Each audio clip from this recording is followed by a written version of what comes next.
मेरा नाम आशुतोष मिश्रा है। मैं एमपीआरडीसी से सन 2021 में मुख्य अभियंता के पद से रिटायर हुआ हूँ। मैंने अपने कार्यकाल में बहुत सारे मेजर ब्रिजेस, स्मॉल ब्रिजेस और इवन एमपीआरडीए में प्रधानमंत्री ग्रामीण सड़क योजना के अंतर्गत भी ब्रिजेस स्ट्रक्चर्स बनाए हैं। प्रेजेंटली मैं एमपीआरडीए में ब्रिज एक्सपर्ट हूँ एवं एसक्यूएम भी हूँ और आज भी मैं अपनी सेवाएं शासन को दे रहा हूँ। ये जो कोर्स है major and small bridge construction and maintenance in MPRDA, 3 part में इसको मैंने तैयार किया है। पहला पार्ट जो है जो कंस्ट्रक्शन के दौरान, ब्रिज कंस्ट्रक्शन के दौरान और ब्रिज कंस्ट्रक्शन के पहले हमको क्या क्या सावधानियां रखनी चाहिए उससे संबंधित है। दूसरा पार्ट जो है वो क्वालिटी ऑफ ब्रिज वर्क किस प्रकार से इंप्रूव किया जाए और तीसरा मेंटेनेंस से संबंधित है कि मेंटेनेंस के समय हमको क्या किन किन बातों का ध्यान देना चाहिए, उसकी पीरियोडिसिटी क्या होना चाहिए। मॉड्यूल 1, पुल निर्माण से पहले आवश्यक सावधानियां। इस मॉड्यूल में हम जानेंगे कि पुल निर्माण से पहले कौन सी आवश्यक सावधानियां अपनानी चाहिए ताकि निर्माण कार्य सुरक्षित और प्रभावी हो सके। मॉड्यूल 2, पुल निर्माण से पहले महत्वपूर्ण सावधानियां। इस मॉड्यूल में हम जानेंगे कि पुल निर्माण से पहले कौन सी महत्वपूर्ण सावधानियां उठानी चाहिए ताकि काम में कोई समस्या ना आए और परियोजना समय पर पूरी हो। मॉड्यूल 3, पुल निर्माण में सामग्री और गुणवत्ता। इस मॉड्यूल में हम जानेंगे कि पुल निर्माण में कौन सी सामग्री का चयन किया जाए और गुणवत्ता को सुनिश्चित करने के लिए कौन से उपाय किए जाएं। मॉड्यूल 4, पुल निर्माण में कंक्रीट और सुरक्षा। इस मॉड्यूल में हम जानेंगे कि पुल निर्माण में कंक्रीट के उपयोग के दौरान सुरक्षा मानकों का पालन कैसे किया जाए ताकि संरचना मजबूत और सुरक्षित बने। मॉड्यूल 5, बार बेंडिंग शेड्यूल और परीक्षण। इस मॉड्यूल में हम जानेंगे कि बार बेंडिंग शेड्यूल BBS क्या होता है और इसके परीक्षण कैसे किए जाते हैं ताकि निर्माण में सही सामग्री का उपयोग हो सके। मॉड्यूल 6, कंक्रीट परीक्षण और स्वीकृति मानदंड। इस मॉड्यूल में हम जानेंगे कि कंक्रीट के परीक्षण और स्वीकृति मानदंडों का पालन कैसे किया जाए ताकि ये सुनिश्चित हो सके कि कंक्रीट गुणवत्ता मानकों को पूरा करता है। मॉड्यूल 7, पुल के घटकों की स्थापना और रखरखाव। इस मॉड्यूल में हम जानेंगे कि पुल के विभिन्न घटकों की स्थापना और रखरखाव कैसे किया जाए ताकि पुल की दीर्घकालिक स्थिरता और सुरक्षा सुनिश्चित की जा सके। मॉड्यूल 8, पुल निर्माण में गुणवत्ता आश्वासन और नियंत्रण। इस मॉड्यूल में हम जानेंगे कि पुल निर्माण में गुणवत्ता आश्वासन और नियंत्रण के उपाय क्या होते हैं जो निर्माण कार्य की गुणवत्ता को सुनिश्चित करने में मदद करते हैं। मॉड्यूल 9, पुल निर्माण में गुणवत्ता सुधार और परीक्षण। इस मॉड्यूल में हम जानेंगे कि पुल निर्माण की गुणवत्ता सुधारने के लिए कौन से उपाय किए जा सकते हैं और किस प्रकार से परीक्षण किए जाते हैं ताकि कोई भी दोष समय पर पकड़ा जा सके। मॉड्यूल 10, पुल के निरीक्षण और मेंटेनेंस विधियां। इस मॉड्यूल में हम जानेंगे कि पुल के निरीक्षण और मेंटेनेंस के लिए कौन सी विधियां अपनानी चाहिए ताकि पुल की स्थिति का समय समय पर आकलन किया जा सके और आवश्यक सुधार किए जा सके। मॉड्यूल 11, पुल रिपेयर और परीक्षण तकनीकियां।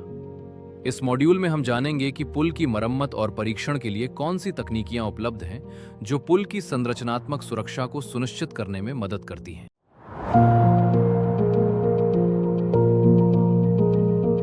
Precautions to be taken before and during construction of bridge work। जब हम पुल का काम शुरू करते हैं तो हमको उसके पहले क्या क्या करना चाहिए, ये स्लाइड उससे रिलेटेड है। सबसे पहले तो इंजीनियर्स और कंसल्टेंट और ठेकेदार के जो इंजीनियर्स हैं उनसे मेरा विनम्र अनुरोध है कि जो एग्रीमेंट है कॉन्ट्रैक्टर और अथॉरिटी के बीच में साइन किया हुआ है उसको सावधानी पूर्वक पढ़िए। उसमें आपको क्या क्या करना है, क्या क्या नहीं करना है, वो सब चीजें लिखी रहती हैं। फिर दूसरा, आजकल कंसल्टेंट रखे जाते हैं विभागों में, तो अथॉरिटी और कंसल्टेंट के बीच में जो एग्रीमेंट है उसको पढ़िए। फिर तीसरी चीज महत्वपूर्ण ये है कि अथॉरिटी को जो हमारे कंसल्टेंट के की पर्सनल रहते हैं उनकी सीवी अप्रूव करनी होती है। तो आप उनका इंटरव्यू लेके उनकी सीवी अप्रूव करिए। और एक एग्रीमेंट में एक क्लॉज रहता है कि ठेकेदार को लेबोरेटरी एस्टेब्लिश करनी है जिसमें सारे इक्विपमेंट रहे जो अनुबंधानुसार हैं। उसको आप देखिए कि अगर कोई कमी है तो उसको आप करवाइए। इसी प्रकार से जो आपके इक्विपमेंट है उनका कैलिब्रेशन सर्टिफिकेट जो ठेकेदार ने प्रोवाइड किया है जेन्युइन है कि नहीं है, उसकी डेट तो नहीं निकल गई है, ये देखिए। और जो कैलिब्रेशन करने वाला एजेंसी है वो वास्तव में ऑथराइज इसके लिए है कि नहीं है, ये सब चीज आप देखिए। और ये देखिए आप कि लैंड अवेलेबल है कि नहीं है जिसमें हमको काम करना है, यूटिलिटी शिफ्ट करना है, उसकी परमिशन अपने पास है कि नहीं है, ये भी आप लोग का देखने का काम है। ये सब चीजें इसलिए मैं कह रहा हूं क्योंकि बाद में लिटिगेशन से बचने के लिए ये सब चीजें बहुत ही इंपॉर्टेंट रहती हैं। लेबर लाइसेंस, ये भी कंफर्म कीजिए ठेकेदार ने लेबर लाइसेंस लिया है कि नहीं लिया है competent authority of the district से। क्योंकि इसमें क्या है, जो अगर कोई दुर्घटना हो जाती है तो अगर लेबर लाइसेंस नहीं लिया है तो ये फॉल्ट हमारे पार्ट में भी है, अथॉरिटी के पार्ट में भी है। इसमें जो प्रिंसिपल एम्प्लॉयर रहता है उसके ऊपर भी कार्रवाई होती है। माइनिंग परमिशन भी लीजिए, अगर आपने माइनिंग परमिशन नहीं ली, बिना माइनिंग परमिशन के उसने काम कर दिया तो ये भी एक गलत है। इसके ऊपर भी कॉन्ट्रैक्टर के ऊपर एज वेल एज अथॉरिटी के ऊपर भी कार्रवाई हो सकती है। एनवायरमेंटल क्लियरेंस, वैसे एनवायरमेंटल क्लियरेंस इसमें तो जरूरत पड़ती नहीं है अपने ग्रामीण रोडों में, क्योंकि उसके जो नॉर्म्स हैं उसके अंदर ये आते नहीं है। फिर सबसे इंपॉर्टेंट चीज है, क्योंकि हमको क्वांटिटी का पेमेंट करना होता है, क्वांटिटी वाइज पेमेंट करना पड़ता है, तो ग्राउंड लेवल जरूर लीजिए, शुरुआत में लीजिए ग्राउंड लेवल। और जिस विभाग में जिस प्रकार का आदेश है कि किस अधिकारी को कितना % चेक करना है, उस हिसाब से आप चेक कीजिए। और सबसे महत्वपूर्ण बात यह है कि जो पानी है, पानी का जो उपयोग करना है हमको कंक्रीटिंग के लिए, उसको टेस्ट करना बहुत जरूरी है। क्योंकि अगर पानी में पीएच वैल्यू उसकी ज्यादा है या कम है या उसमें डिलीटेरियस मटेरियल है तो हमारी कंक्रीट की क्वालिटी को अफेक्ट करेगा। आपको शुरू में तो उसकी जरूर क्यूब स्ट्रेंथ मिल जाएगी, लेकिन अगर पानी खराब हुआ तो बाद में आपको क्यूब स्ट्रेंथ नहीं मिलेगी और उसकी कंक्रीट का डिटेरियोरेशन शुरू हो जाएगा। तो इसको वाटर टेस्ट करना बहुत जरूरी है, और वाटर हर 3 महीने में टेस्ट करना, क्योंकि आजकल क्या ग्राउंड वाटर यूज करते हैं, तो ग्राउंड वाटर समय समय पर चेंज भी होता रहता है, किस प्रकार के मिनरल्स उसके अंदर आ रहे हैं, किस प्रकार से मटेरियल आ रहे हैं, तो हर 3-3 महीने में उसको चेक करते रहिए आप। और इसी प्रकार से ठेकेदार के पास देखिए सारे इक्विपमेंट हैं कि नहीं है जो कॉन्ट्रैक्ट में लिखा हुआ है। अगर उसके पास इक्विपमेंट नहीं है तो विद इन टाइम पीरियड वो कार्य नहीं कर पाएगा। इस मॉड्यूल में हमने सीखा कि पुल निर्माण कार्य प्रारंभ करने से पहले अनुबंध, कंसल्टेंट की नियुक्ति, प्रयोगशाला की उपलब्धता तथा आवश्यक अनुमतियों की जांच करना आवश्यक है। साथ ही यह भी सुनिश्चित करना चाहिए कि अनुबंध के अनुसार सभी उपकरण कार्यस्थल पर उपलब्ध हों। चलिए अब बढ़ते हैं अगले मॉड्यूल की ओर।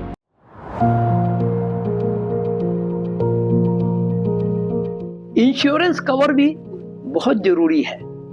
कल को कोई दुर्घटना हो जाती है तो उसमें ठेकेदार को उतना नुकसान नहीं होगा, उसकी भरपाई हो जाती है।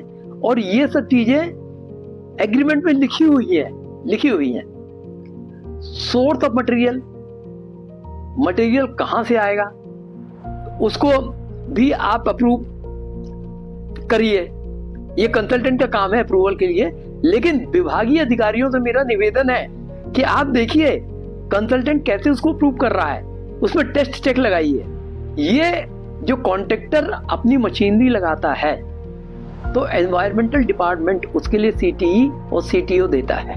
सीटीई माने कंसेंट टू एस्टेब्लिश, माने उसने प्लांट लगाया तो उसमें पहले कंसेंट लेनी है उसको, ठेकेदार को, कि मैं इस जमीन पर मैं प्लांट लगाना चाहता हूं।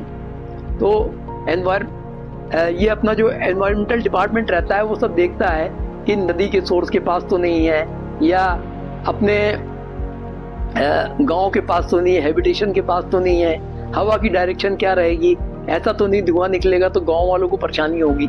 फिर जब वो ये पहले आपको कंसेंट देंगे, कंसेंट टू एस्टेब्लिश देंगे, और जब वो कंसेंट मिल जाएगी तो ठेकेदार उस प्लांट को लगाएगा।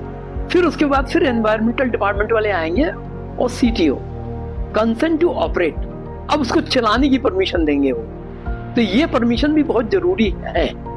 ये सब चीजें तब काम आती है जब कोई दुर्घटना हो जाती है या अकस्मात चेकिंग होती है, तब ये सब चीजें काम आती है। अच्छा, अब जो कॉन्ट्रैक्टर ने मिक्स डिजाइन दिया है, इसको आप इसका आप परीक्षण कीजिए एज पर कोड है कि नहीं है, क्योंकि इसमें आपको अप्रूवल देना है, कंसल्टेंट और आपको मिलकर इसका अप्रूवल देना है। तो ये आप देख लीजिए। और ये अब जब पुल का काम आप चालू करेंगे तो DPR consultant safe bearing capacity निकाल के हमको देता है, लेकिन ये हमारे ठेकेदार जो है उसकी जिम्मेदारी है कि उसको कंफर्म करे, कंफर्मिटी टेस्ट करे हर अपार्टमेंट और पियर की लोकेशन पर। क्योंकि अगर आपने काम शुरू कर दिया और बाद में उसका स्टेटस चेंज हो गया, एसबीसी चेंज हो जाएगी, हो सकता है हमको एसबीसी अच्छी मिले तो हमको जो डिजाइन है, सेक्शंस हैं अपार्टमेंट पियर के, उसको कम करना पड़े, तो सरकार को उसमें फायदा होगा। और हो सकता है एसबीसी जो हमारे डीपीआर कंसल्टेंट ने रिपोर्ट की हो वो कम की हो, तो हमको और नीचे जाना पड़े, तो इसमें भी वेरिएशन आएगा। काम शुरू करने के पहले एक क्यूएपी क्वालिटी एश्योरेंस प्लान भी अपने को ठेकेदार से लेना है कि वो क्वालिटी हमको कैसे एश्योर करेगा कि जो कोड में लिखा हुआ है उस प्रकार की क्वालिटी हमको मिल रही है। इसके लिए मैं एक आपको उदाहरण देता हूं। आप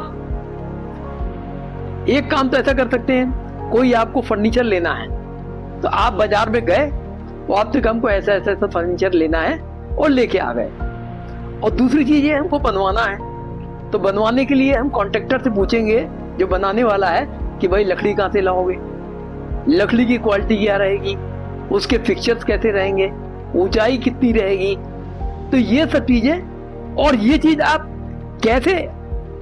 कैसे एश्योर करोगे कि हमको क्वालिटी प्रोडक्ट मिलेगा, क्योंकि क्वालिटी प्रोडक्ट मिलता है, डिफरेंट जो मटेरियल यूज होते हैं और डिफरेंट टेक्नोलॉजी यूज होती है, उसके बाद ही हमको क्वालिटी प्रोडक्ट मिलता है। तो क्यूओपी में हमको ठेकेदार से हर आइटम का लेना है एश्योरेंस, हमको क्वालिटी एश्योरेंस एश्योर कैसे करेगा। फिर लीनियर वाटरवे, जो डीपीआर कंसल्टेंट ने हमको पुल की लंबाई बताई है कि हमको लंबाई इतनी बनानी है। अब आप उस समय के अधिकारियों ने उसको अप्रूवल भी दिया है, लेकिन जब आप साइट पर आते हैं तो कंसल्टेंट की भी जिम्मेदारी है और स्टाफ की भी हमारी जिम्मेदारी है कि उसको आए और देखें, उसको रिव्यू करें कि पुल की लंबाई वास्तव में इतनी होनी चाहिए कि इससे कम में भी काम चल जाएगा, ये इससे ज्यादा में हमको करना पड़ेगा।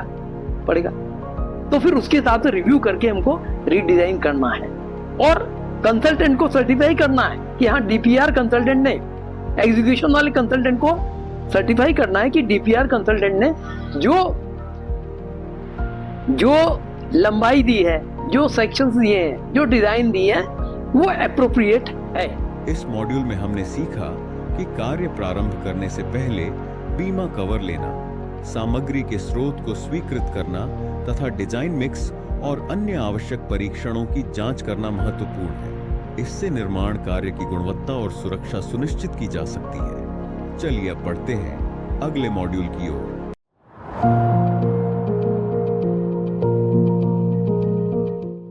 बेंचमार्क, हमको जो वर्किंग बेंचमार्क बनाने हैं वो रेफरेंस बेंचमार्क से उसको टाई अप करना है। इसमें ध्यान देने योग्य ये बात है कि reference benchmark as given in the contract document ही होना चाहिए, उसको वेरीफाई कीजिए। और डीपीआर कंसल्टेंट का और आपके बेंचमार्क दोनों एक ही होना चाहिए। नहीं तो मालूम हुआ कि आपका एचएफएल कहीं जा रहा है, आपने पुल बना दिया, हाई लेवल पुल था, ब्रिज था, और बाद में डूब में आ गया हो। अब जो वर्किंग बेंचमार्क हमने एस्टेब्लिश किया है उसको किसी परमानेंट बिल्डिंग या स्ट्रक्चर पर लगा दीजिए और रेफरेंस पिलर भी उसमें लगाइए। एचएफएल जो है, हाई फ्लड लेवल जो है, उसको भी किसी परमानेंट स्ट्रक्चर पर लगाइए। और इन बेंचमार्क को एवरी मंथ एडजस्टमेंट भी करते जाइए। ऐसा तो नहीं है कि कहीं वो नीचे बैठ गया हो या किसी जानवर ने उसको या किसी मशीन से वो डैमेज हो गए हो।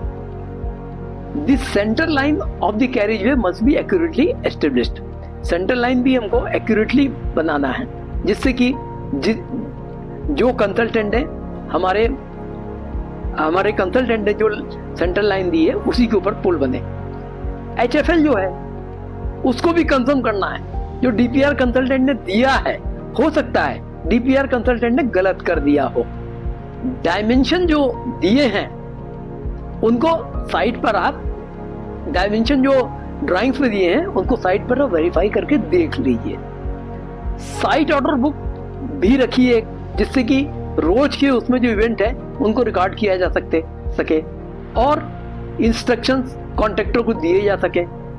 पब्लिक यूटिलिटीज अगर उसके पास से कोई गुजर रही है तो उसको अपने को प्रोटेक्ट करना है। अभी इस समय क्या है, अमृत योजना के अंतर्गत गांव-गांव में पाइपलाइन डाली जा रही है, तो ये आप देख लीजिए, अगर उसके पास से निकल रही है तो उसको प्रोटेक्ट कीजिए। अगर टूट जाएगा तो गांव में पानी नहीं पहुंचेगा। और इन सब सर्विसेज को आप टेम्परेरी सपोर्ट भी कर दीजिए, जिससे कि वो बाद में डैमेज ना हो। अब ब्रिज फाउंडेशन के समय अपने को क्या क्या करना है इसके बारे में अब चर्चा करेंगे। अपने को ट्री कटिंग की, शिफ्टिंग ऑफ इलेक्ट्रिकल लाइंस की, वाटर लाइंस की, ये सब चीज परमिशन काम शुरू करने के पहले लेना चाहिए। कंस्ट्रक्शन कैंप जो अपना ठेकेदार बनाएगा वो state and national building regulation के अनुसार होना चाहिए। माने कैंप ऐसा होना चाहिए कि जो ग्राउंड वाटर है उसको कंटामिनेट ना करे। इसमें क्या करना चाहिए, जो कच्ची जमीन है, कच्ची जमीन को कंक्रीट से अपने को लेवल करना चाहिए, जिससे कि जो पानी है, अगर जैसे ऑयल है, आपकी गाड़ियां खड़ी होती हैं तो उसको ऑयल ग्राउंड वाटर के अंदर ना जाए। और सबसे इंपॉर्टेंट बात यह है कि जो arrangement for traffic during construction ये ठेकेदार के पार्ट में रहता है, तो उसका डायवर्शन प्लान का अप्रूवल, उसमें प्रॉपर साइनेजेस होने चाहिए, सेफ्टी रिबन्स लगने चाहिए। तो इन सब की अप्रूवल कंसल्टेंट को देना है और अथॉरिटी के इंजीनियर्स को इसको चेक करना है कि उसके हिसाब से हो रहा है कि नहीं हो रहा है। की पर्सनल जो कॉन्ट्रैक्ट में लिखा हुआ है, कॉन्ट्रैक्टर को कौन कौन से की पर्सनल लेने हैं वो हमको देखना है कि उसने लगाए हैं कि नहीं लगाए हैं। क्योंकि की पर्सनल अगर टेक्निकल पर्सन नहीं होंगे उसके पास, तो कभी भी आपको एंड प्रोडक्ट ठीक नहीं मिलेगा। वर्क जो भी हम एग्जीक्यूट करें वो टॉलरेंस के हिसाब से करें, क्योंकि देखिए जो ड्राइंग में डायमेंशंस दिए हुए हैं वो एग्जैक्ट उतना तो बनता नहीं है।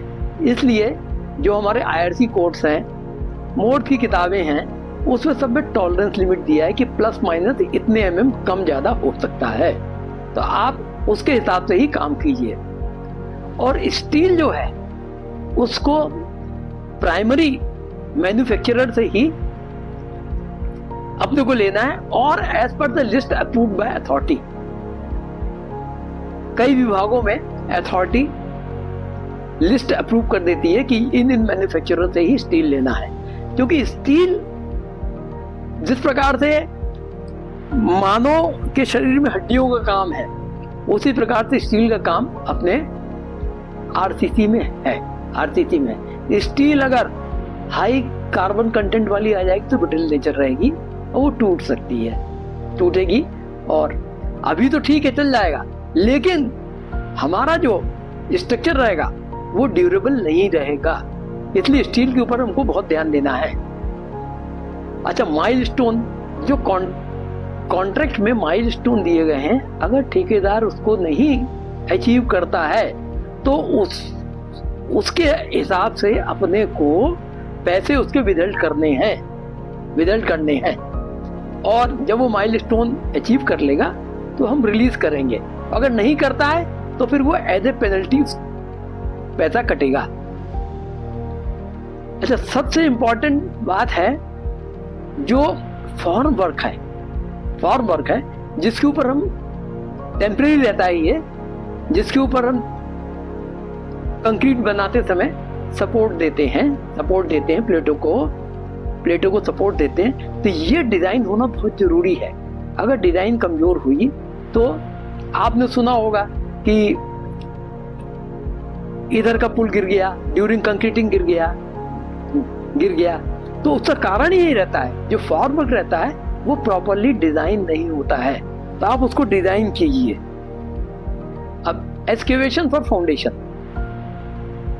साइट्स जो होती हैं एक्सकेवेशन की वो इन प्लम होनी चाहिए, क्योंकि हम क्या ठेकेदार को एक्स्ट्रा पैसा नहीं देते हैं। जो नीचे का अपना रहता है, नीचे का जो बेस के डायमेंशन रहते हैं उतने ही हम एक्सकेवेशन का पैसा देते हैं, लेकिन subject to condition soil allow us.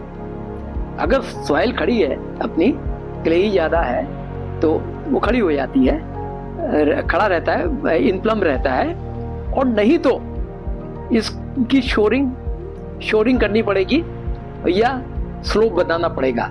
लेकिन ये ध्यान दीजिए, हमको पेमेंट जो नीचे बेस विड्थ है उसी के हिसाब से करना है। अगर ठेकेदार ने गलती से जो हमारी फाउंडेशन लेवल है उससे ज्यादा एक्सकेवेशन कर दिया, तो उस केस में हमको क्या करना है कि ठेकेदार से फाउंडिंग लेवल तक M10 कंक्रीट से उसको फिल करवाना है। वो ठेकेदार की कॉस्ट पर ही है, अगर वो सॉइल पर है। और अगर वो रॉक पर है, रॉक की ब्लास्टिंग में ज्यादा एक्सकेवेशन हो गया है, तो उसमें हमको same grade of the concrete जैसी फाउंडेशन है ऐसा करना है। इस मॉड्यूल में हमने सीखा कि पुल निर्माण के दौरान सामग्री की गुणवत्ता और मिक्स डिजाइन के अनुसार एग्रीगेट की ग्रेडिंग का ध्यान रखना आवश्यक है। साथ ही सभी कार्य संबंधित कोड और स्वीकृत ड्राइंग के अनुसार किए जाने चाहिए, ताकि निर्माण कार्य की गुणवत्ता सुनिश्चित हो सके। चलिए अब बढ़ते हैं अगले मॉड्यूल की ओर।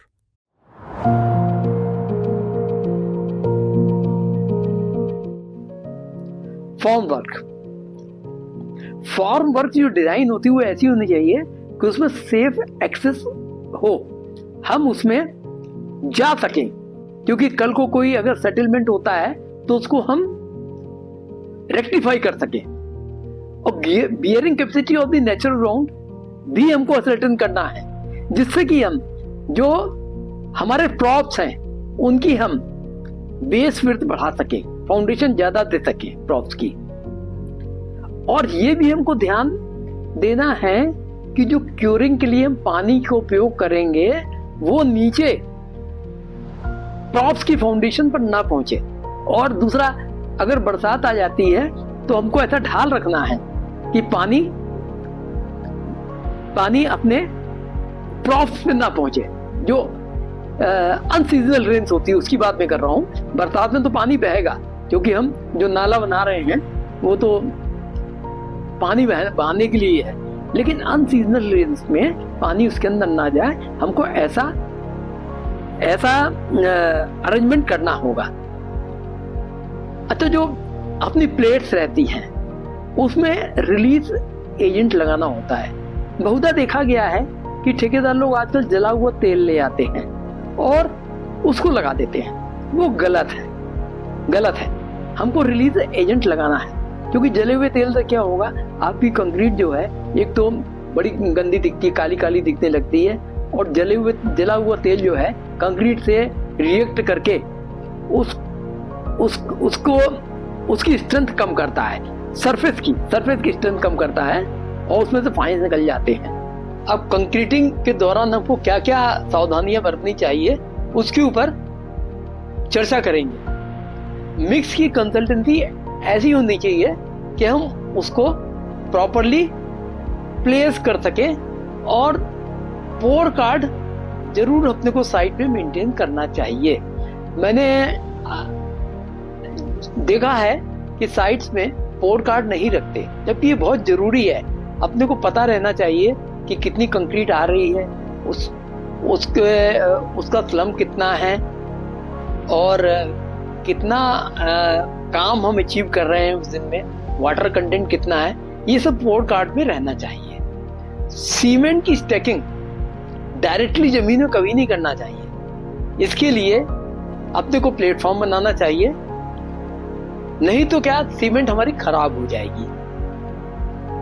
और बैच मिक्स प्लांट, अगर 200 मीटर से ज्यादा लंबा पुल है तो बैच मिक्स प्लांट उसमें अनिवार्य रखना चाहिए।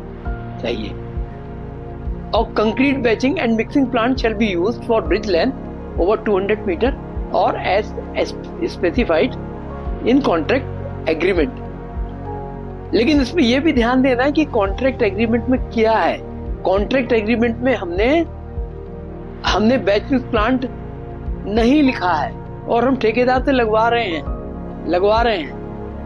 और हमारा जो नॉमेनक्लेचर है वो कह रहा है कि हम मिक्सचर मशीन से भी काम कर सकते हैं, तो ठेकेदार हमसे फिर बाद में क्लेम करेगा। इसलिए कॉन्ट्रैक्ट पढ़ना बहुत जरूरी है। और मेजरिंग डिवाइस जो होता है उसकी एक्यूरेसी ±3% से ज्यादा नहीं होना चाहिए। कंक्रीट का जब कार्य शुरू हो तो उसको कंटिन्यूसली करना चाहिए, और उसको कंस्ट्रक्शन जॉइंट के पास ही आके खत्म करना चाहिए, बीच में उसको नहीं खत्म करना चाहिए। फ्रेश कंक्रीट जो होती है उसको कंक्रीट के अगेंस्ट 30 मिनट से ज्यादा की अगर कोई कंक्रीट हो गई है तो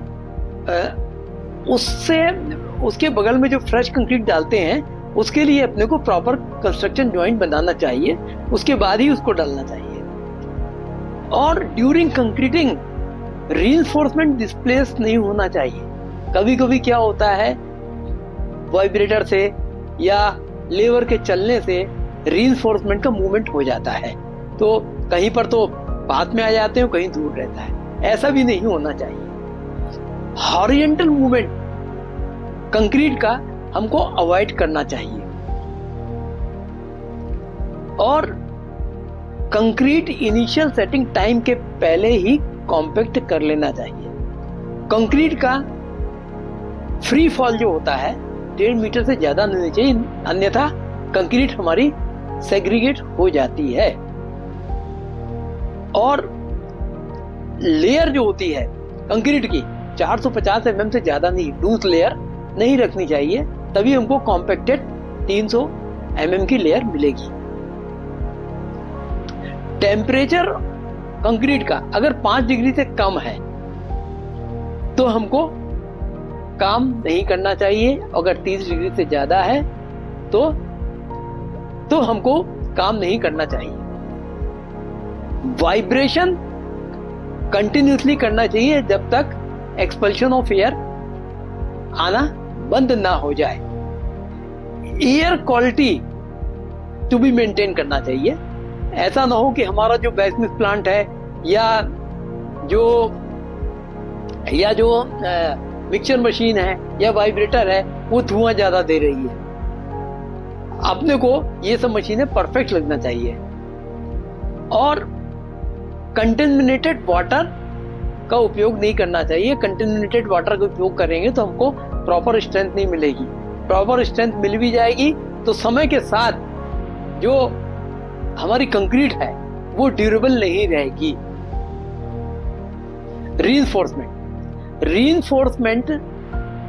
रीइंफोर्समेंट को हमको रस्टिंग से और क्लोराइड कंटेमिनेशन से बचाना चाहिए। इसके ऊपर सबसे अच्छा ये है जब सीमेंट की स्टैकिंग की जाए तो उसमें सीमेंट स्लरी डाल दी जाए तो इसमें रस्टिंग नहीं होगी। बहुधा ये देखा गया है कि जो रीइंफोर्सिंग स्टील जो आता है वो डायरेक्टली जमीन पर रख दिया जाता है, जबकि ये प्रॉपर प्रोसीजर नहीं है। प्रॉपर प्रोसीजर है कि हमको एक प्लेटफॉर्म लकड़ी का प्लेटफॉर्म बनाना चाहिए। प्लांक लकड़ी या आरसीसी का एक प्लेटफॉर्म जो जमीन से ऊंचा हो और फिर उसमें अपने को उसके ऊपर स्टील रखना चाहिए। और अगर किसी कारणवश हमारी स्टील रस्ट हो गई है तो उसको सैंड ब्लास्टिंग और मैकेनिकल वायर ब्रशर से उसको साफ किया जाए। इस मॉड्यूल में हमने सीखा कि नींव की खुदाई के दौरान मिट्टी की स्थिति के अनुसार उचित सुरक्षा उपाय अपनाना आवश्यक है। यदि खुदाई में अतिरिक्त गहराई हो जाए तो उसे उपयुक्त ग्रेड के कंक्रीट से भरकर नींव की स्थिरता सुनिश्चित की जानी चाहिए। चलिए अब बढ़ते हैं अगले मॉड्यूल की ओर।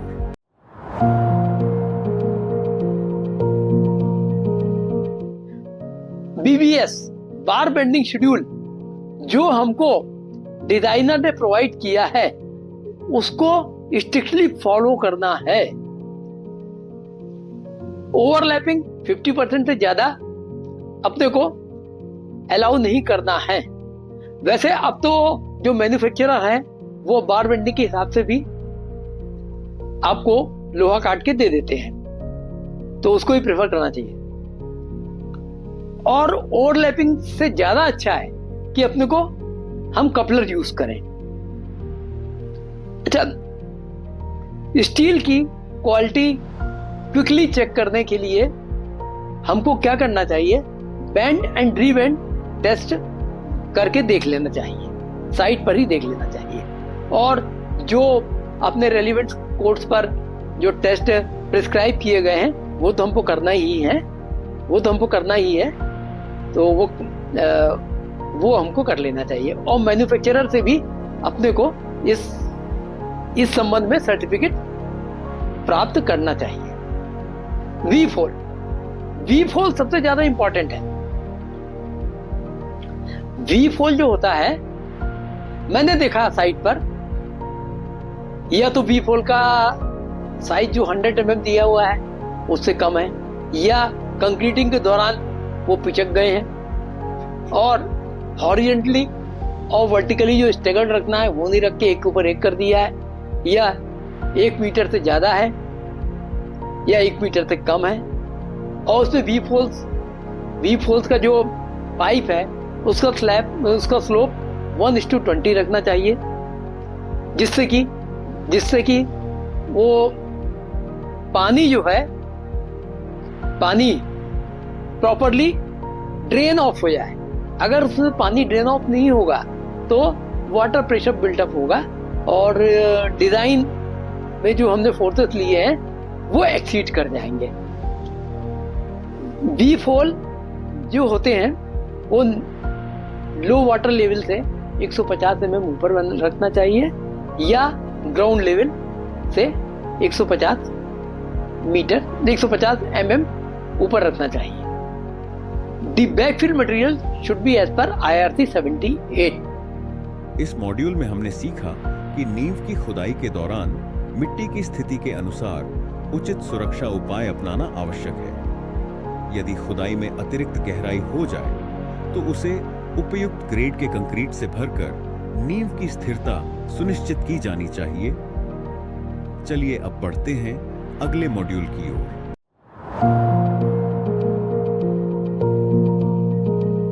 अच्छा, एक्सेप्टेंस क्राइटेरिया क्या है? एक्सेप्टेंस क्राइटेरिया IRC कुछ अलग कहता है और हमारी जो मोर्थ की किताब है उसने इसको एक स्पेसिफाई कर दिया है। तो इसके हिसाब से आप लोग एक्सेप्टेंस क्राइटेरिया देखिए। इसमें क्या है? The mean strength determined from any group of the 4 consecutive non overlapping sample exceed the specified characteristic compressive strength by 3 MPa। जो हमारी मीन स्ट्रेंथ आई है चार सैंपल्स की, वो कैरेक्टरिस्टिक स्ट्रेंथ से 3 ज्यादा होनी चाहिए। हाँ, इसमें एक कंडीशन ये भी है कि एक किसी सैंपल की स्ट्रेंथ -3 भी हो सकती है। अगर हमारे क्यूब जो है, क्यूब की जो एक्सेप्टेंस क्राइटेरिया में पास नहीं हो रहे हैं, अगर वो फेल हो रहे हैं, तो इसके लिए हम कभी कभी ऐसा होता है क्यूब भरने में गलती कर जाता है टेक्नीशियन, कभी उसकी क्यूरिंग नहीं होती है ठीक से, तो हमको क्या करना चाहिए? साइट पर एक कोर निकाल के उसको टेस्ट कर लेना चाहिए। तो अगर वो ठीक आता है तो आप उस कंक्रीट को एक्सेप्ट कर सकते हैं।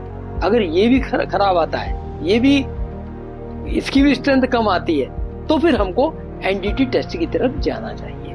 तो एनडीटी टेस्ट अपने दो तरह के जनरली हम लोग करते हैं, हैमर रिबाउंड टेस्ट और अल्ट्रासोनिक पल्स वेलोसिटी टेस्ट। इसके बारे में हम आगे चर्चा करेंगे।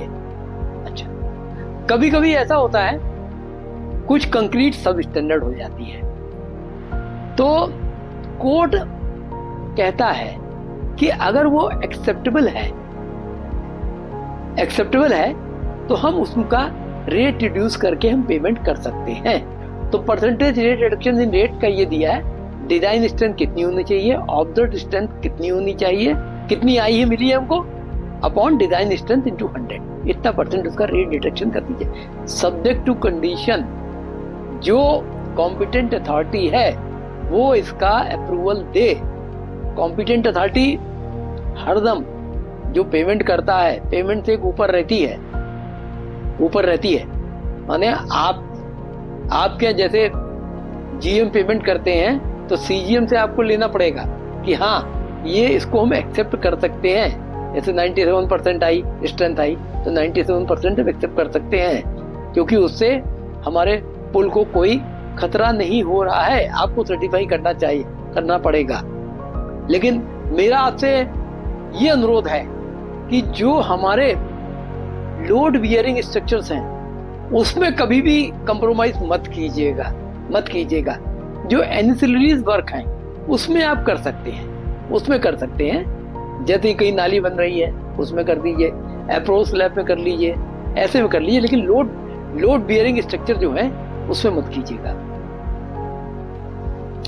अब एक्सपांशन जॉइंट भी बहुत इंपॉर्टेंट है। अगर एक्सपांशन जॉइंट ठीक से हमने नहीं बनाए, ठीक से बनाए हैं लेकिन उसकी साफ सफाई हम नहीं कर रहे हैं, तो क्या होगा? एक्सपांशन जॉइंट जो है कंक्रीट अपनी एक्सपांड नहीं करेगी। एक्सपांड तो करेगी लेकिन अंडर स्ट्रेस आएगी, और जो हमने डिजाइन में स्ट्रेसेस एनविसाज की है वो उससे वो एक्सीड कर जाएगी। हमने देखा है कि माने ऊपर कंप्रेशन आना चाहिए, नीचे टेंशन आना चाहिए, तो हो सकता है इसके कारण पूरा उल्टा हो जाए और फिर अपने स्ट्रक्चर पे क्रैक्स आ जाएं। तो इसलिए ये बहुत जरूरी है एक्सपांशन जॉइंट, एक तो रोबस्ट, ड्यूरेबल वाटर टाइट और easy to inspection and maintenance होना चाहिए। मेंटेनेंस के समय इसमें देखना है कि इसके जॉइंट्स में मिट्टी तो नहीं चली गई है, कंकड़ तो नहीं चले गए हैं, ये सब चीज देखना है। तो एक्सपांशन जॉइंट जो होता है वो एंटायर कैरिजवे, कर्व, फुटपाथ को कवर करना चाहिए। बियरिंग भी बहुत इंपॉर्टेंट है। बियरिंग जो है बहुत इंपॉर्टेंट है, क्योंकि बियरिंग जो है हमारा पूरा जो लोड है, लोड उसको सुपर स्ट्रक्चर का लोड जो है वो पियर और अबटमेंट को ट्रांसफर करता है। तो इसकी डिजाइन और इसकी सीटिंग जो है बहुत ही प्रिसाइजली करना चाहिए। ऐसा ना हो कि डिजाइन में हमने जहां से लोड ट्रांसफर करने के लिए दिखाया है उससे ये अलग जा रही हो, और बियरिंग जो है डिजाइन हमने की उस लोड के लिए डिजाइन ही नहीं की है, तो कुछ दिन बाद क्या होगा, वो अपनी टॉर्जन के कारण वो फेल हो जाएगी। और इसमें thin motor pads not exceeding 12 mm thickness provide करना है इसके ऊपर, जिससे वो चिकना रहे। और गर्डर या जो अपनी स्लैब है उसके निचला हिस्सा जो होता है उसको प्लेन रखना चाहिए, जिससे कि लोड ठीक से ट्रांसफर हो सके। और अगर ब्रिज का स्क्यू एंगल 20 डिग्री से कम है तो bearing shall be placed at right angle to the longitudinal axis of the bridge होना चाहिए, और 20 से ज्यादा है तो जो डिजाइनर जैसा उसने बताया है उन लोकेशन पे रखना चाहिए। इस मॉड्यूल में हमने सीखा कि पुल निर्माण के दौरान कंक्रीट की गुणवत्ता सुनिश्चित करने के लिए उसकी कंप्रेसिव स्ट्रेंथ और अन्य परीक्षणों की जांच करना आवश्यक है। यदि कंक्रीट निर्धारित मानकों को पूरा नहीं करती है तो आवश्यक परीक्षण और सुधारात्मक उपाय अपनाए जाने चाहिए।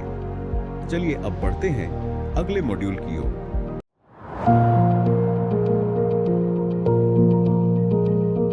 वियरिंग कोड भी बहुत ही ज्यादा इंपॉर्टेंट है। वियरिंग कोड इसलिए प्रोवाइड किया जाता है कि मेन हमारा सुपर स्ट्रक्चर जो है वो डैमेज ना हो, क्योंकि क्या है, जब ट्रैफिक चलता है तो वियर टियर होता है टॉप सरफेस का, इसलिए वियरिंग कोड डाला जाता है। तो वियरिंग कोड की थिकनेस 75 mm से कम नहीं होनी चाहिए, और इसमें क्रॉस स्लोप होना चाहिए 2.5% का, या तो क्रॉस स्लोप है हम सुपर स्ट्रक्चर में ही दे दें।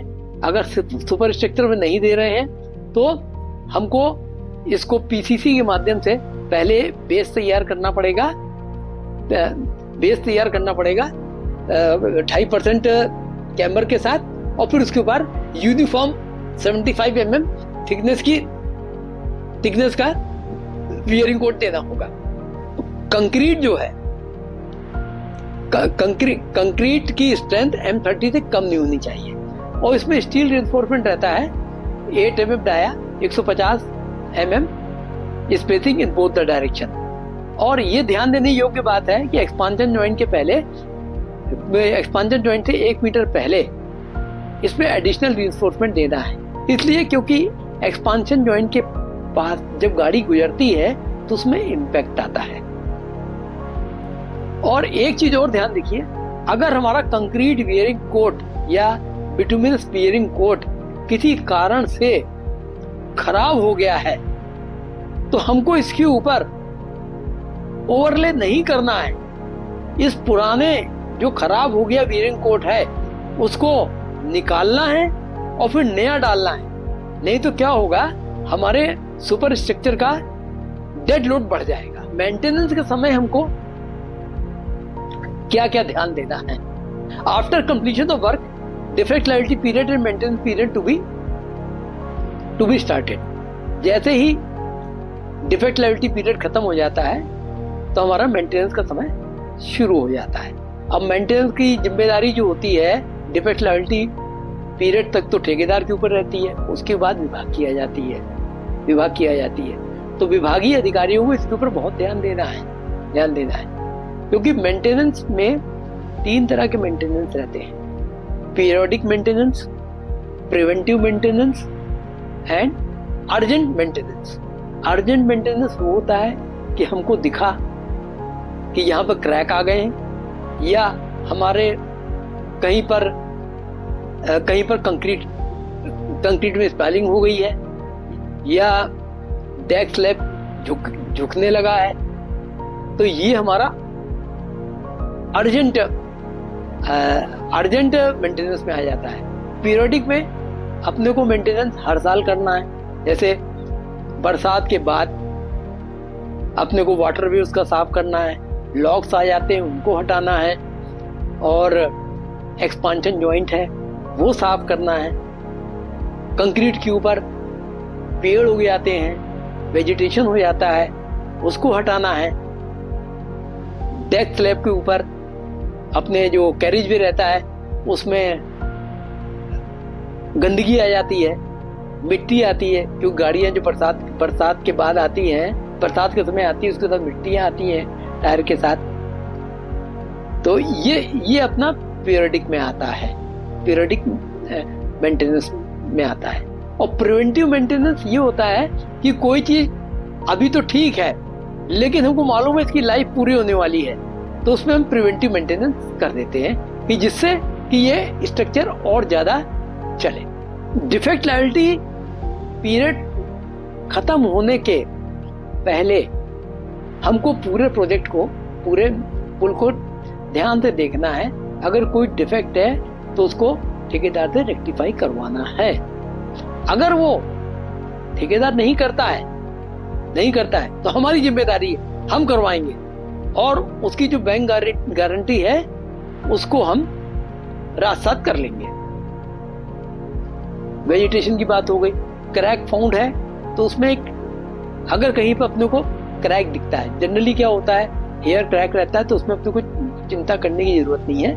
लेकिन कहीं हम देख रहे हैं कि क्रैक आ गया है, तो ये दो कांच की पट्टियां आती हैं, इसको टेलटेल कहते हैं, उसको क्रैक के दोनों तरफ लगा दिया जाता है।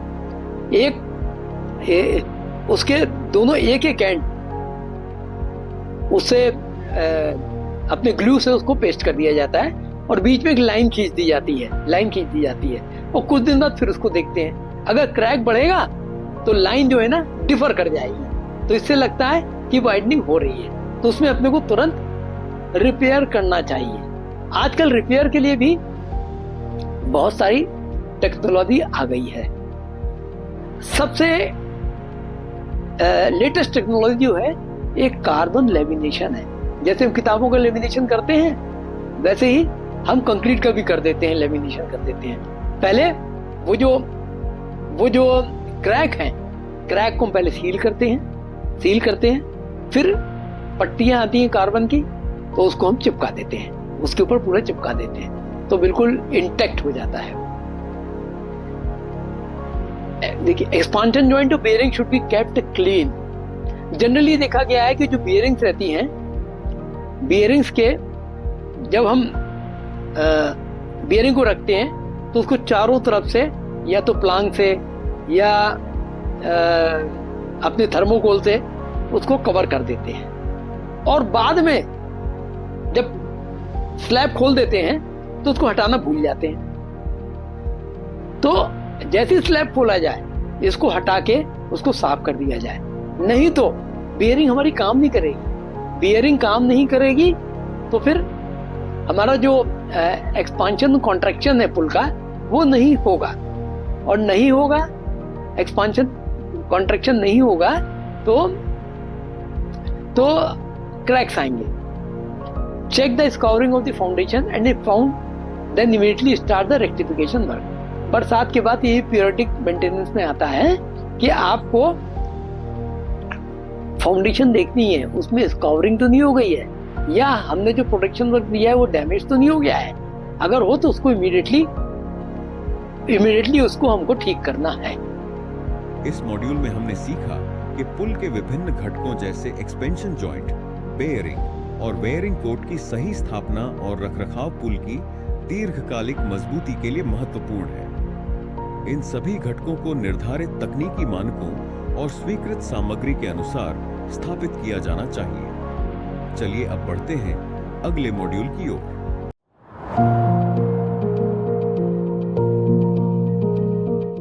अपने प्रेजेंटेशन के सेकंड पार्ट के ऊपर चर्चा करूंगा। सेकंड पार्ट है how to improve quality of bridge berths. Quality क्या है?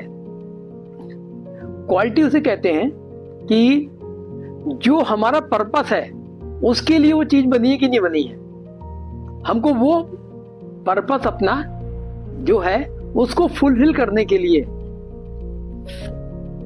वो प्रोडक्ट तैयार करना है जो हमारा नीड है उसको सेटिस्फाई करने के लिए, तो उसको क्वालिटी कहते हैं। अब भाई जैसे हमको कोई छत डालनी है, तो M20 की रिक्वायरमेंट है, अगर हम उसको M30 बना देंगे तो क्वालिटी नहीं कहलाएगा। हमको M20 ही करना है, उसको M20 हमको अचीव करना है जिससे कि उसमें मटेरियल कम लगे और वो इकोनॉमी हमको मिले उसमें। अब what is quality assurance? Quality assurance में क्या है? All the plan and systematic activities implemented within the quality system and demonstrated as need to provide adequate confidence that an entity will fulfill requirement for quality. Quality assurance ये है कि जो हमारा purpose है वो सामने वाली पार्टी उसको कैसे अचीव करेगी, हमको सेटिस्फाई करेगी कि हम ये क्वालिटी ऐसे हम एश्योर करेंगे, स्टेप बाय स्टेप बताएगा कि हम क्या करेंगे, हम सोर्स ऑफ मटेरियल क्या रहेगा, उसकी मिक्सिंग कैसे करेंगे, प्लेसिंग कैसे करेंगे, सबकी मेथोडोलॉजी देगा हमको, तो वो क्वालिटी एश्योरेंस कहलाएगा। What is quality control? जो ऑपरेशनल टेक्निक है and activities that are used to fulfil requirement for quality, उसको क्वालिटी कंट्रोल कहते हैं। कि हम समय समय पर टेस्ट करेंगे इसको, और या खुद टेस्ट करेंगे, थर्ड पार्टी से कराएंगे, तो इस प्रकार से हम क्वालिटी कंट्रोल करेंगे। What is total quality management? A management philosophy and company practices that aims to harness the human and material resources of an organization in the most effective way to achieve the objective of the organization. ये total quality management है। अच्छा, अब quality assurance की 4 class हैं। एक nominal quality assurance Q1, nominal quality assurance Q2, high quality assurance Q3 और extra high quality assurance Q4। जो हमको रूरल रोड्स के लिए कोड कहता है कि Q2 में जाना है। तो इसके अपने को हैंडबुक है, उसमें अपने को क्या क्या करना है सब कुछ दिया हुआ है। अब step wise procedure in total quality management. Personal, contractor और कंसल्टेंट दोनों को एडिक्वेट नंबर पर स्किल्ड और टेक्निकल नॉलेज वाले पर्सनल अपॉइंट करने हैं। क्वालिटी एश्योरेंस प्लान जो है उसको 3 स्टेजेस में बांटा है। अब क्वालिटी एश्योरेंस जो है प्रोजेक्ट प्रिपरेशन से शुरू होता है और कंस्ट्रक्शन पे जाके खत्म होता है। प्रोजेक्ट प्रिपरेशन में भी डीपीआर कंसल्टेंट को क्यूओपी देना है, क्वालिटी एश्योरेंस प्रोग्राम देना है। हमको डीपीआर कंसल्टेंट से भी लेना है कि आप हमको अच्छा डीपीआर बना के कैसे देंगे, उसे लेना है। फिर डेवलपमेंट के समय क्या है, जो बिड डॉक्यूमेंट बनेगा हमारा, बिड एवल्यूशन कैसे करेंगे, अवार्ड कैसे देंगे, ये सब भी हमको देखना है। तभी हमको टोटल क्वालिटी मिलेगी। अब कंस्ट्रक्शन के समय ठेकेदार से क्यूएपी लेना है, उससे सुपरविजन मैनुअल लेना है, और एम्प्लॉयर सर्टिफिकेट को भी एक क्वालिटी कंट्रोल के लिए प्रोटोकॉल क्या क्या रहेगा। जैसे बहुत सारे हमारे डिपार्टमेंट हैं, उन्होंने कंसल्टेंट तो रखे हैं, लेकिन अपने इंजीनियर्स के लिए भी कुछ प्रोटोकॉल बना रखे हैं कि आपको इतना % आपको चेक करना है। अब step wise procedure in total quality management. अब देखिए, जो सप्लायर हमारा है, जो हमको सिविल प्रोजेक्ट में कुछ फैक्ट्री मैन्युफैक्चर्ड सामान लेना पड़ता है, तो उसका क्वालिटी कंट्रोल कैसे होगा? उसके लिए हमको क्या करना होगा? एक तो पहले सप्लायर से ही उससे उसके टेस्ट रिजल्ट, उसका नॉमेनक्लेचर कि क्या दे रहा है वो, उसकी वारंटी गारंटी क्या दे रहा है, और मैन्युफैक्चरर टेस्ट सर्टिफिकेट, ये सब चीज लेनी है। फिर हमको ये जो है अपनी लैब में इसको टेस्ट करना है और देखना है कि जो सामान हमने उससे मांगा था और जो उसने लिख के दिया है वही सामान हमको मिला है कि नहीं मिला है। फिर ये लेबोरेटरी सेटअप करना है क्वालिटी कंट्रोल के लिए, इंस्ट्रूमेंट सारे लाने हैं, इंस्ट्रूमेंट का समय समय पर कैलिब्रेशन करना है। फिर इंस्पेक्शन एंड टेस्टिंग जनरली जो होता है, जो हम करते हैं, उसमें अलाइनमेंट देखना है, जो चीज अलाइनमेंट है और जो चीज फाइनल प्रोडक्ट मिला उसमें कोई उसके सरफेस रेगुलरिटी उसके कोड के हिसाब से है कि नहीं है, रीइंफोर्समेंट डिटेलिंग दिया है कि नहीं दिया है उसने, position of the furniture accessories, testing of the constituent material and finish product, और फील्ड और इन सिचु टेस्टिंग के एपरेटर्स हैं कि नहीं है उसके पास। फिर डॉक्यूमेंटेशन क्या क्या करना है, acceptance, non conformance and rectification. जैसे ठीक कॉन्ट्रैक्टर ने कोई काम किया तो एक्सेप्टेबल है कि नहीं है, एक्सेप्टेबल नहीं है तो नॉन कन्फॉर्मेंस कि आपने काम ठीक नहीं किया है, अब आप रेक्टिफाई कीजिए इसको, तो रेक्टिफाई कर दिया। फिर इसके बाद भी हम एक third party audit, quality audit भी कराते हैं, क्योंकि कंसल्टेंट ने तो किया ही है, ठेकेदार भी टेस्टिंग करता है, फिर एक थर्ड पार्टी से भी किया जाता है। फिर सेफ्टी, हेल्थ एंड एनवायरनमेंट, ये भी देखा जाता है कि सेफ्टी, एक सेफ्टी कंसल्टेंट रखा जाता है कि साइट सेफ है कि नहीं सेफ है, जो डिजाइन किया है वो सेफ है कि नहीं सेफ है। और हेल्थ एंड एनवायरनमेंट, काम करते समय जो इतना एनवायरनमेंट खराब तो नहीं हो रहा है कि लोगों की हेल्थ में इफेक्ट पड़ रहा है, वर्कर्स जो हैं उनकी हेल्थ में इफेक्ट पड़ रहा है। इस मॉड्यूल में हमने सीखा कि पुल निर्माण कार्यों में गुणवत्ता सुनिश्चित करने के लिए गुणवत्ता आश्वासन तथा गुणवत्ता नियंत्रण की अवधारणाओं को समझना आवश्यक है। इसके साथ ही गुणवत्ता आश्वासन योजना, परीक्षण प्रणाली तथा निर्माण के विभिन्न चरणों में गुणवत्ता की निगरानी का विशेष महत्व है। चलिए अब बढ़ते हैं अगले मॉड्यूल की ओर।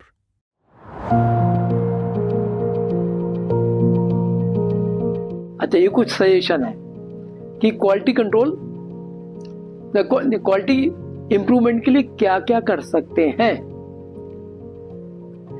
जनरली कहा गया है कि ये आपको प्रोजेक्ट बनाना है इतना और कॉस्ट इतनी इसी के अंदर करना है। ये गलत है भाई, कॉस्ट कभी भी रिस्ट्रिक्ट नहीं करनी चाहिए, क्योंकि साइट स्पेसिफिक के हिसाब से कॉस्ट बढ़ती घटती है। अब डीपीआर कंसल्टेंट तो ये आपने कह दिया भाई ये काम 5 करोड़ में करना है, उसने 5 करोड़ के अंदर कुछ भी बना के दे दिया, अपना पैसा लेके चला गया, और उसके बाद जब काम शुरू होता है तो फिर उसके बाद वेरिएशन आते हैं उसमें। इसलिए कॉस्ट रिस्ट्रिक्शन कभी नहीं करना चाहिए। आप देखिए कहीं ऐसा तो नहीं है इसने एक्सेसिव कोई आइटम उसमें जोड़ दिया है, ये देखिए आपको उसकी सेफ्टी से, क्वालिटी से कंप्रोमाइज नहीं करना है। और दूसरा, QCBS सिस्टम लगाइए, रखिए, जो क्वालिटी कॉस्ट बेस्ड सिस्टम रहता है, जिसमें 20% आपको फाइनेंशियल रहता है, 80% टेक्निकल एक्सपीरियंस का रहता है। लीस्ट कॉस्ट वाला सिस्टम सबसे ज्यादा खराब है। The technical key personnel of the contractor to be approved है, माने जो टेक्निकल पर्सन है उसको अप्रूव इंटरव्यू के द्वारा कीजिए। एफआरएल जो है उसको कोर्ट के हिसाब से डिसाइड कीजिए, अपने हिसाब से नहीं कि भाई इनको कम कर देते थी कॉस्ट कम करने के लिए, ऐसा कुछ नहीं है। और क्यूब्स जो हैं कंसल्टेंट के सामने ही भरे जाएं और उसके ऊपर वो इनिशियल करें। नहीं तो ठेकेदार जनरली क्या करता है, जो क्यूब भरता है उसमें थोड़ा सीमेंट ज़्यादा कर देगा, ये ओवर वाइब्रेशन ओवर कॉम्पेक्शन कर देगा, तो उसकी स्ट्रेंथ ज़्यादा आनी है।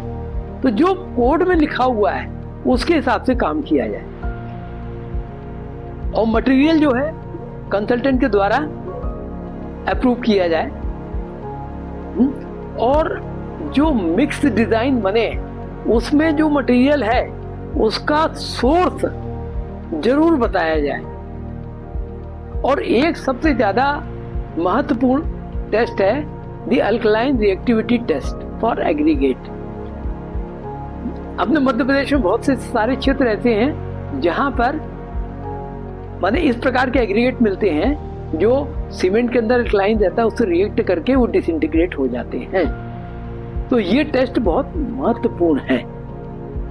इसके लिए आप देखिए जहां पर भी काम हो रहा है वहां पर कंक्रीट के स्ट्रक्चर आके देखिए। आप देखिए कहीं पर आपको कंक्रीट अगर फूली हुई दिख रही है या क्रैक्स दिख रहे हैं तो समझ लीजिए यहाँ का जो है ना एग्रीगेट ठीक नहीं है, तो उसका टेस्ट जरूर कराइए। फिर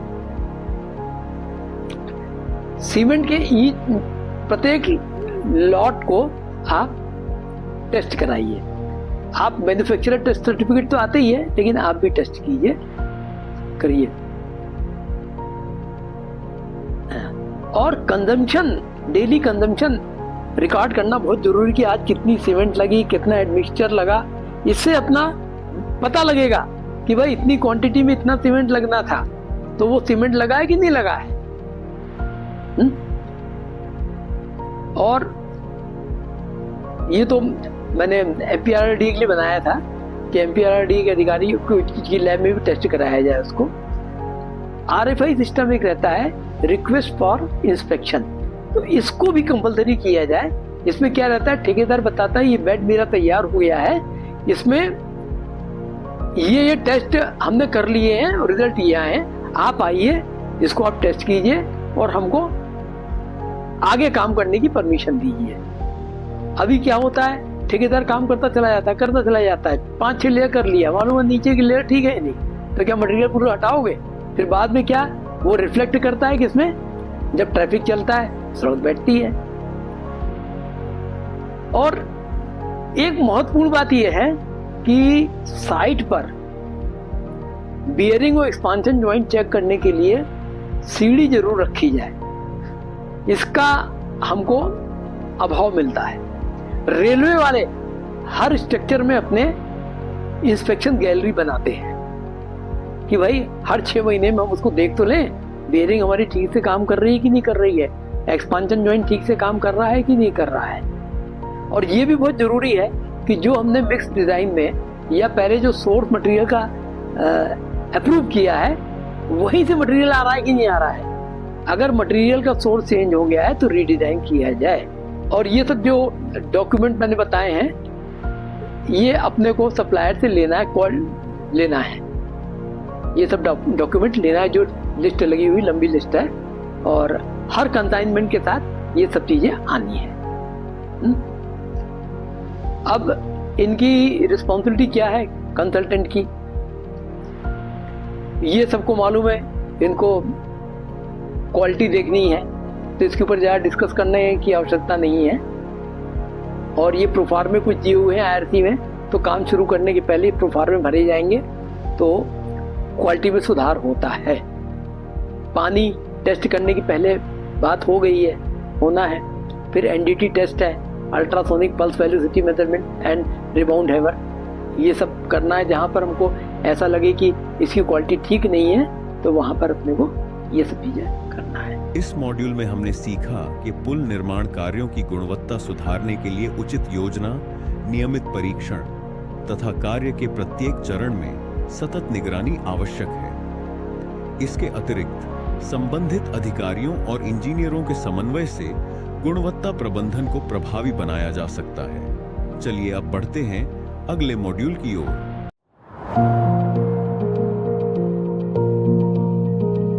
अब थर्ड पार्ट आता है periodicity of maintenance of different component of bridges, inspection for bridge work, maintenance, different techniques of maintenance work. अब ये जो है importance of bridge inspection and timely maintenance क्या है। पहला तो ये है कि जो उस स्ट्रक्चर को यूज कर रहे हैं लोग, जो ट्रैफिक चल रहा है वो सेफ है कि नहीं सेफ है, ये हमको देखना है कि पब्लिक की लाइफ को खतरा तो नहीं है। ये तो एकदम ऐसा लगता है कि नीचे क्रैक आ गए हैं, कोई देखने वाला है नहीं और एकाएक पुल गिर गया। और दूसरा मेंटेनेंस, टाइमली मेंटेनेंस का पूरा इंस्पेक्शन का काम क्या है कि हम उस स्ट्रक्चर की सर्विस लाइफ जो उसको बढ़ाएं, क्योंकि अगर हमने प्रिवेंटिव मेंटेनेंस कर लिया तो उसकी लाइफ ब्रिजेस की या किसी भी स्ट्रक्चर की बढ़ जाती है। क्या होता है, जैसे छोटा एक क्रैक आया, अगर हमने उस क्रैक को नहीं भरा, रिपेयर नहीं किया, तो अगले आने वाले बरसात के सीजन में उसके अंदर मॉइस्चर चला जाएगा या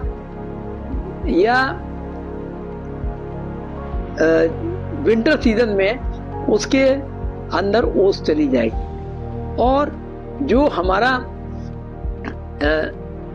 रीइंफोर्समेंट है उसमें रस्टिंग हो जाएगी। और रस्टिंग के कारण क्या होता है, सब जानते हैं, रस्टिंग में स्टील का रीइंफोर्समेंट का वॉल्यूम बढ़ता है, तो वॉल्यूम बढ़ता है तो कंक्रीट को धक्का देता है वो, तो उसके कारण क्रैक और बढ़ जाते हैं। फिर अगली बरसात में फिर उसके अंदर पानी जाएगा या विंटर में ओस जाएगी अंदर। तो पानी की क्वालिटी ये रहती है, जब वो आइस में कन्वर्ट होता है, फ्रीज होता है, तो उसको वॉल्यूम बढ़ता है तो उसको क्रैक भी कर देता है। और दूसरा, पानी के कारण रस्टिंग होती है कि रस्टिंग में एयर और वाटर दोनों चीज की आवश्यकता रहती है। किसी भी लोहे की छड़ को आप पानी के अंदर डाल दीजिए, कभी उसमें रस्टिंग नहीं लगेगा। अगर उसको अल्टरनेट पानी से भिगोइए और फिर उसमें एयर आ जाएगी तो रस्टिंग हो जाती है। तो दूसरा तो ये है, उसकी सर्विस लाइफ बढ़ जाती है। और जो एकाएक फेलियर होता है उससे बचा जा सकता है, इसलिए ब्रिज इंस्पेक्शन का महत्व बहुत ज्यादा है कि टाइमली हमको डिफेक्ट पता लग जाए। और मेंटेनेंस और रिपेयर की जो स्ट्रेटजीज है उसको ऑप्टिमाइज करता है, माने उसकी उतनी ही कॉस्ट उसमें लगती है। अगर हम टाइमली उसका इंस्पेक्शन करते रहेंगे, टाइमली करते हैं तो कम कॉस्ट लगेगी। और अगर हमने 3 साल बाद 4 साल बाद जब पता लगा, किसी ने बताया गांव वाले ने कि वो तो पुल के नीचे एक लंबा क्रैक आ गया है, पुल गिरने वाला है, तो वहां जाएंगे तो पैसे ज्यादा लगेंगे। शुरू में ही अगर हम 6-6 महीने में देखते जाएंगे, पुल का इंस्पेक्शन करते रहेंगे, तो हमको पता रहेगा कि यहाँ हल्का क्रैक आ गया, तो उस क्रैक को भर देंगे, तो आगे बढ़ेगा नहीं वो। PWD मैनुअल, जो वर्क्स मैनुअल है, वो कहता है कि हर 6 महीने में पुल का इंस्पेक्शन होना है। एक इंस्पेक्शन होता है बिफोर रेनी सीजन और दूसरा होता है आफ्टर रेनी सीजन। तो जो छोटे मोटे डिफेक्ट रहते हैं बिफोर रेनी सीजन उनको खत्म कर देते हैं, और जो आफ्टर रेनी सीजन डिफेक्ट्स आते हैं उनको भी रिपेयर कर दिया जाता है। तो इससे क्या होता है कि पैसे कम लगते हैं। जब रोग बढ़ गया, हम इलाज करने चलेंगे तो पैसे ज्यादा लगेंगे। इसी प्रकार से हम अगर रूटीन इंस्पेक्शन करते रहे 6-6 महीने में, तो हम ये देखेंगे कि कभी कभी वेजिटेशन ग्रोथ हो जाता है। वेजिटेशन ग्रोथ जो होता है वो भी हमारे पुलों के लिए बहुत खतरनाक है, क्योंकि उसकी जो जड़ें रहती हैं, वो जब पेड़ बड़ा होता है तो जड़ें भी बड़ी होती है, जड़ों में इतनी ताकत रहती है, वो कंक्रीट को फाड़ देती है। इसलिए जहां हमको वेजिटेशन दिखा उसको तुरंत हटा दीजिए। और मेंटेनेंस में अपने को कोई भी डिफेक्ट मिलता है जो हम कर देंगे वो कॉस्ट इफेक्टिव रहता है, कम पैसे लगते हैं इसमें। अच्छा, अब नॉन डिस्ट्रक्टिव टेस्ट के फायदे क्या हैं? उसका फायदा यह है कि बिना किसी चीज को तोड़े उसकी स्ट्रेंथ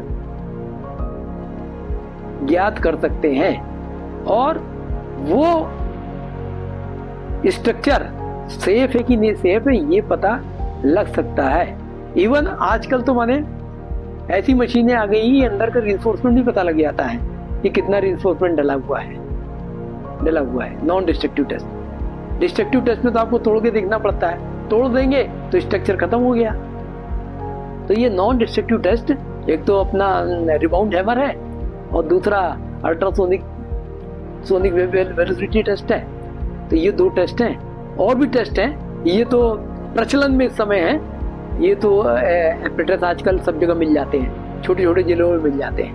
और जो आगे टेस्ट हैं वो तो केवल जो है उसके बड़े टेस्ट हैं, उसमें खर्चा भी ज्यादा आता है। वो तो बहुत बड़े बड़े स्ट्रक्चर्स के लिए, छोटे स्ट्रक्चर्स के लिए 2 टेस्ट काफी है।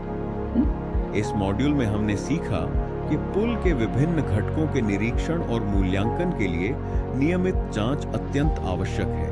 इसके साथ ही नॉन डिस्ट्रक्टिव टेस्टिंग (NDT) तकनीकों की सहायता से पुल की आंतरिक स्थिति का आकलन किया जा सकता है और संभावित क्षति की पहचान की जा सकती है। चलिए अब बढ़ते हैं अगले मॉड्यूल की ओर।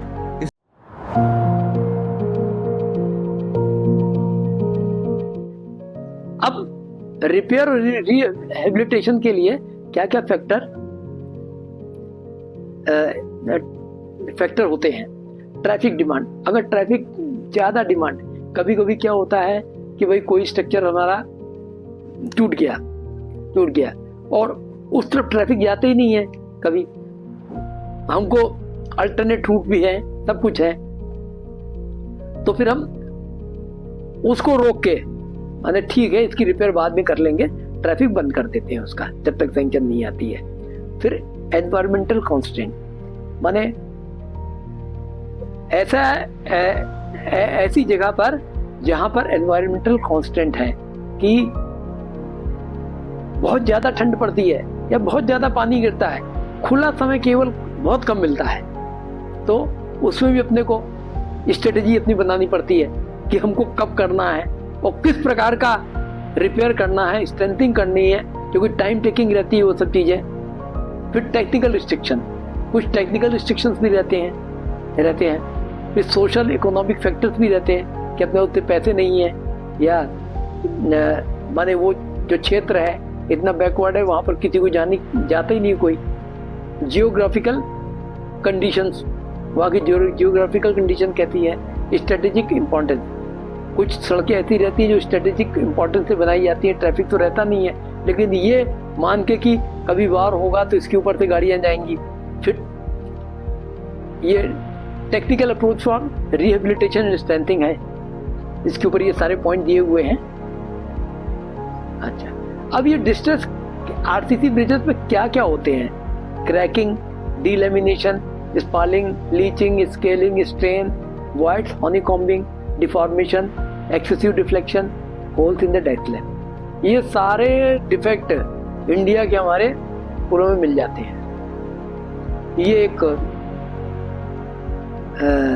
फोटो है इसकी।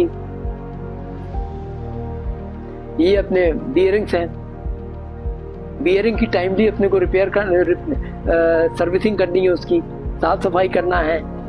फिर इंस्पेक्शन में क्या क्या चीज देखना है अपने को? फाउंडेशन देखना है, पाइल कैप देखना है, सब स्ट्रक्चर देखना है, सुपर स्ट्रक्चर, बियरिंग देखना है। अब आजकल तो ऐसी एजेंसीज आ गई हैं जो ये सब काम करने के लिए आगे आ जाती है, टेंडर डाल देती है। इस प्रकार के टेंडर भी अपने को करने चाहिए। इलास्टोमेरिक बियरिंग देखनी है, पॉट बियरिंग देखना है, पेडिस्टल देखना है।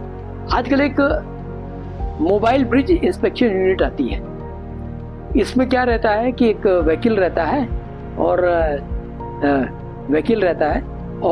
इसमें एक बूम लगा रहता है, तो बूम में एक बकेट रहती है, बकेट में बैठ के आदमी नीचे चला जाता है और बड़े बड़े पुलों को देख लेता है। फिर ये एनडीटी फाउंडेशन के लिए कहाँ कहाँ करना चाहिए अपने को, ये दिया हुआ है इसमें। फिर एनडीटी ऑफ क्या क्या इसमें देखना है। फिर ये इलेक्ट्रिकल रेजिस्टिविटी टोमोग्राफी, इससे क्या मैपिंग हम पूरा कर लेते हैं। ये सब माने बड़े बड़े पुलों के लिए, रोलर वालों के लिए नहीं है, छोटे छोटे पुलों के लिए नहीं है इतना। ये पाइल फाउंडेशन में क्या क्या अपने को देखना है इसमें ये बताया हुआ है विजुअल के लिए। फिर damage at the pile cap, pile integrity testing. अच्छा, पाइल इंटीग्रिटी टेस्टिंग ये बहुत ही इंपॉर्टेंट टेस्ट है, इसको ड्यूरिंग कंस्ट्रक्शन अपने को करना चाहिए। इससे अपने को पता लग जाता है कि जो पाइल है, पाइल में पूरी कंक्रीट गई है कि नहीं गई है, पूरे लेंथ तक पाइल की कास्टिंग हुई कि नहीं है, कि इसमें क्रैक्स है कि नहीं, होमोजेनिटी है कि नहीं, ये भी बहुत जरूरी टेस्ट है। इम्पैक्ट इको, ये भी एक टेस्ट है पता करने के लिए कि डिफेक्ट क्या क्या है, जो हिडन चीज रहती है उसके अंदर। फिर अल्ट्रासोनिक पल्स वेलोसिटी, इसमें क्या जो अल्ट्रासोनिक वेव्स छोड़ते हैं फिर टकरा के वापस आती है, तो उसमें स्पीड के हिसाब से हम इसको वेलोसिटी कितनी है उसके हिसाब से हम एसेस करते हैं। वेलोसिटी जितनी ज़्यादा रहेगी उतना माना जाता है कि स्ट्रक्चर साउंड है। ये दिया है। अब 4.5 किलोमीटर पर सेकेंड अगर स्पीड है उसकी तो एक्सीलेंट कहलाता है स्ट्रक्चर। 3.5 to 4.5 है तो गुड कहलाता है। 3 to 3.5 है तो मीडियम। बिलो 3 डाउटफुल है। फिर रिबाउंड हैमर है, इससे हम एकदम इंस्टेंटेनियसली हम किसी भी चीज की कंप्रेसिव स्ट्रेंथ निकाल सकते हैं। इम्पल्स रिस्पॉन्स, ये भी स्ट्रेस बेस्ड मेथड पर है, इससे भी सारी चीज पता कर लग जाती है। फिर पाइल कैप के बारे में कहाँ का क्या क्या डिफेक्ट रहता है इसमें दिया हुआ है ये। सुपर स्ट्रक्चर के लिए कहाँ का क्या क्या डिफेक्ट है ये देखने के लिए क्या क्या करना है अपने को। ड्रोन से भी आजकल करते हैं, लेकिन ये तो बहुत हाई चीजें हैं। अब ड्रोन का उपयोग वही करते हैं जहां पर हम पहुंच नहीं सकते। बियरिंग को पेडेस्टल की भी करना है अपने को, देखना है, ये सब चीजें हैं। इस मॉड्यूल में हमने सीखा कि पुल की स्थिति का आकलन करने के लिए विभिन्न एनडीटी तकनीकों और परीक्षण विधियों का उपयोग किया जाता है।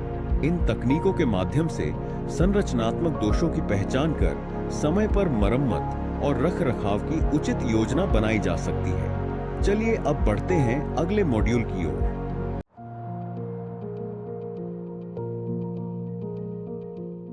मेरा प्रेजेंटेशन यही समाप्त होता है।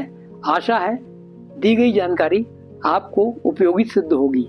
मेरे द्वारा एक प्रश्नोत्तरी तैयार की गई है जिसका उत्तर देने के पश्चात आपको एक प्रमाण पत्र प्राप्त होगा जो आपके लिए उपयोगी सिद्ध होगा।